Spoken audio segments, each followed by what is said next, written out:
Hi నమస్తే అండి, welcome to my channel.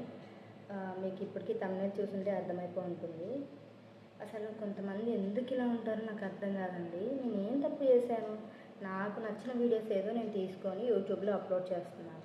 నేను ఎవరినైనా చూడండి, నా వీడియోస్ చూడండి నేను బలవంతం చేస్తున్నానా? మీకు నచ్చితే వీడియోస్ చూడండి, లేదంటే సైడ్ చేసేయండి. ఎవరైనా సరే ఎందుకు ఇలా చేస్తారో నాకు అర్థం కాదు. అసలు పిచ్చి పిచ్చి కామెంట్స్ పెడుతూ ఉంటారు. ఒకటి పెట్టాడండి, నీ మొహానికి వీడియోస్ అవసరమా, ఎక్కడి చెల్లి కొట్టుకొచ్చావు, నీకు అంత సీన్ లేదులే. వాడికి అంత సీన్ లేదు. ఫస్ట్ అసలు నన్ను అనడానికి వాడేవాడండి. నా ఇంట్లో వాళ్ళే నన్ను ఏమనరు. నేను నా ఇంట్లో వాళ్ళ పర్మిషన్ తోటి నాకు నచ్చినట్లు ఏదో వీడియోస్ చేసుకుంటున్నాను. వాడికి కూడా అంత డేర్ ఉంటే అలా వీడియో చేసుకుని వాడిని కూడా పెట్టుకోమనండి, ఎవరు వద్దంటారు? అసలు ఎందుకు ఇలా డిస్కరేజ్ చేస్తారో నాకు అర్థం కాదు. ఎంకరేజ్ అయిపోయినా నష్టం లేదు, కానీ ఇలా డిస్కరేజ్ మాత్రం చెయ్యకండి. మాకు చేయాలనే ఇంట్రెస్ట్ కూడా పోతుంది. మా ఇంట్లో వాళ్ళు మాత్రం మమ్మల్ని ఏమనరండి, మంచిగా చెయ్యండి అని మాకు సపోర్ట్ ఇస్తారు. కానీ బయట వాళ్ళు అంటే ఏదో మా చుట్టుపక్కల వాళ్ళు కాదు, ఇలాగా యూట్యూబ్లో వీడియోస్ చూస్తూ ఆ వీడియోస్కి పిచ్చి పిచ్చి కామెంట్స్ పెడుతూ ఉంటారు చూసారా, వాళ్ళ కోసం. నేను అందరి కోసం చెప్పట్లేదు. ఎవరైతే పిచ్చి పిచ్చిగా కామెంట్స్ పెడుతూ ఉంటారో వాళ్ళ కోసం మాత్రమే చెప్తున్నాను. నేనేం చేశాను?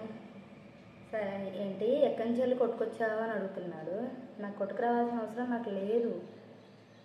ఇప్పుడు ఏ యూట్యూబర్ అయినా కానీ వాళ్ళు ఎంతో కొంత దాని మీద ఒక నాలెడ్జ్, ఏదో ఒక టాపిక్ మీద ఎంతో కొంత నాలెడ్జ్ తెచ్చుకున్న తర్వాతనే వాళ్ళు ఒక వీడియో అనేది తీసుకొని దాన్ని యూట్యూబ్లో పోస్ట్ చేస్తారు. నేను కూడా అంతే. నేను చేసే టాపిక్ మీద వేరే వాళ్ళ దగ్గర నుంచి ఎంతో కొంత నాలెడ్జ్ గెయిన్ చేసుకుంటున్నాను. నాకు తెలిసిన నాలెడ్జ్ని నేను ఇందులో పోస్ట్ చేస్తున్నాను. దాంట్లో తప్పేముంది? పిచ్చి పిచ్చిగా కామెంట్స్ చేసుకుంటూ నేనేమైనా వాడి దాంట్లోంచి వెళ్ళి తీసుకొచ్చి నా దాంట్లో పెట్టుకున్నాను డైరెక్ట్గా. వాడికి ఇబ్బంది ఏంటో నాకు అర్థం కావట్లేదు. కనీసం నేను వాడి ప్రొఫైల్ కూడా చెక్ చేయాలనుకోలేదు. నేను వెంటనే రిపోర్ట్ కొట్టేశాను వాడిని. ఇలాంటి వాళ్ళు చాలామంది ఉంటారు. మేబీ చాలామందికి కూడా ఇలాగ మెసేజెస్ వచ్చి ఉంటాయి. రెస్పాండ్ అవ్వాల్సిన అవసరం లేదు. కాకపోతే ఎందుకనంటే ప్రతి ఒక్కరికి తెలియాలి ఇది. ఇలాంటి వాళ్ళని మనము ఇలా వీడియో తీసి వాళ్ళ గురించి వెళ్ళి అందరికీ చెప్తేనే అర్థమవుతుంది. నేనైతే పిచ్చి పిచ్చి పని నేను చేయట్లేదు కదా. నాకు నచ్చిన కంటెంట్ తీసుకుంటున్నాను, దాని గురించి ఎక్స్ప్లెయిన్ చేస్తున్నాను. నా ఓన్గా నేను ఎక్స్ప్లెయిన్ చేస్తున్నాను నాకు వచ్చిన వేలో. దాన్ని నువ్వు ఎక్కడి నుంచి పట్టుకొచ్చావు, ఎవరిది పట్టుకొచ్చి నీ దాంట్లో పెట్టావు, వాడిదేమైనా పట్టుకొచ్చి నేను నా దాంట్లో పెట్టుకున్నానా? పిచ్చి పిచ్చిగా కామెంట్స్ చేసుకుంటూ నా ఇంట్లో వాళ్ళు ఎవరు ఇలాంటి వాళ్ళ వల్ల ఏమవుతుందంటే అండి, మన ఇంట్లో మనల్ని ఎంకరేజ్ చేసిన మన మమ్మీ డాడీ అయితేంది, అత్త మామలు అయితేంది, హస్బెండ్స్ అయితేంది, ఎవరైనా కానీ ఆ మెసేజ్ చూసిన తర్వాత ఎందుకులే నాన్న వదిలేసే అవసరమా ఇవన్నీ మనకి అనే స్టేజ్కి వెళ్ళిపోతారు. నాకు ఇంకా అలా అనలేదు, నేను జస్ట్ చెప్తున్నాను, ఎగ్జాంపుల్గా చెప్తున్నాను. చూస్తే చూడండి, మిమ్మల్ని ఎవరు నా వీడియో చూడండి నేను ఎవరిని ఫోర్స్ చేయట్లేదు. మీకు నచ్చితే చూడండి, లేకపోతే స్వైప్ చేసేయండి. నేను అందరికీ చెప్పట్లేదు. ఎవరైతే ఇలా బ్యాడ్ కామెంట్స్ పెట్టే వాళ్ళు ఉంటారో వాళ్ళకి మాత్రమే చెప్తున్నాను. పిచ్చి పిచ్చిగా కామెంట్స్ చేసుకుంటా, పిచ్చి పిచ్చి మాటలు అనుకుంటా మీకు ఏం హ్యాపీనెస్ వస్తుందో నాకు అర్థం కాదు. మీ ఇంట్లో మీ అక్క చెల్లెలు కూడా అలా వీడియోస్ చేస్తుంటే వాళ్ళకు కూడా ఇలాగే పిచ్చి కామెంట్స్ పెట్టుకుంటూ కూర్చుంటారా? అప్పుడు తెలుస్తుంది మీకు వాళ్ళకు కూడా ఇలా వస్తే ఏంటి అనేది. మా కాళ్ళ మీద మేము నిలబడాలి అనుకుంటున్నాము.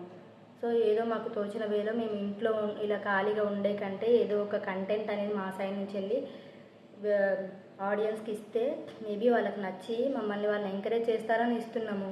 నచ్చిన వాళ్ళు చూస్తారు, నచ్చని వాళ్ళు చూడరు. అంతేగాని ఈ పిచ్చి పిచ్చి కామెంట్స్ అన్ని పెట్టుకుంటా రెస్పాండ్ అవ్వద్దు అనుకున్నాను. కానీ నాకు మైండ్లో అదే తిరుగుతుంది. నేను ఏం చేశాను, ఏం తప్పు చేశాను, అసలు వాడెవడో నాకు తెలియదు. మళ్ళీ నేను ఏమైనా అన్నానా? ఏం లేదు. అయినా కానీ ఇలా పిచ్చి పిచ్చిగా కామెంట్స్ చేసుకుంటూ అరే మైండ్లో అంతా అదే తిరుగుతూ ఉంది. నేను ఎలా అంటే చెయ్యను నేను వీడియోస్, ఎందుకు ఈ కామెంట్స్ అన్నీ నాకు అనిపించింది. కానీ వాడేవాడో గురించి వెళ్ళి నేను వీడియోస్ చేయకుండా ఆపడం ఏంటి? అందుకనే నేను డిసైడ్ అయ్యాను ఈ వీడియో చేసి అందరికి కూడా తెలియాలి. నాలాగా మనసులో బాధపడుతూ ఉంటారు చాలామంది కామెంట్స్కి. అలా బాధపడడం ఆపేసి ఫస్ట్ వాళ్ళని రిపోర్ట్ కొట్టి తర్వాత వాళ్ళ గురించి అలా అందరికీ తెలియజేస్తే అప్పుడు మిగతా వాళ్ళు కూడా వాళ్ళకు కూడా ఒక స్ట్రాంగ్ ఫీలింగ్ వస్తుంది, వీడెంత అనేసి. ఇప్పుడు వాడికి అంత డేర్ ఉంటే వాడు కూడా మంచిగా వీడియోస్ చేసుకొని పెట్టుకోమనండి. వాడిని నేను ఏమైనా పెట్టుకోవద్దని చెప్తున్నానా? దయచేసి పిచ్చి పిచ్చి కామెంట్స్ మాత్రం ఎవ్వరూ పెట్టకండి, సీరియస్లీ చెప్తున్నా. నేను నా ఓన్గా చేసుకుంటున్నాను. నేను ఎవరి కంటెంట్ని కాపీ కొట్టి నేనైతే చేయట్లేదు. చాలామంది ఉన్నారు యూట్యూబ్లో, అంటే అందరు కంటెంట్ కాపీ కొట్టే చేస్తున్నారా నాకు అర్థం కావట్లేదు. ప్రతి ఒక్క యూట్యూబర్ కూడా వాడికి ఆ ఇన్ఫర్మేషన్ తెలియాలంటే ఫస్ట్ వాడు ఎక్కడో ఒక చోట దాని గురించి వెళ్ళి చూడాలి. చూసిన తర్వాతనే వాళ్ళు ఆ కంటెంట్ గురించి వెళ్ళి మనకి ఎక్స్ప్లెయిన్ చేస్తారు. వాళ్ళకి బై బర్త్ ఏం రాదు, వాళ్ళు కూడా నేర్చుకున్నాకే మనకి ఎక్స్ప్లెయిన్ చేస్తారు. నేను కూడా అలాగే నేర్చుకుని ఎక్స్ప్లెయిన్ చేస్తున్నాను, దాంట్లో తప్పు లేదు కదా. ఓకే అండి, థ్యాంక్ యూ.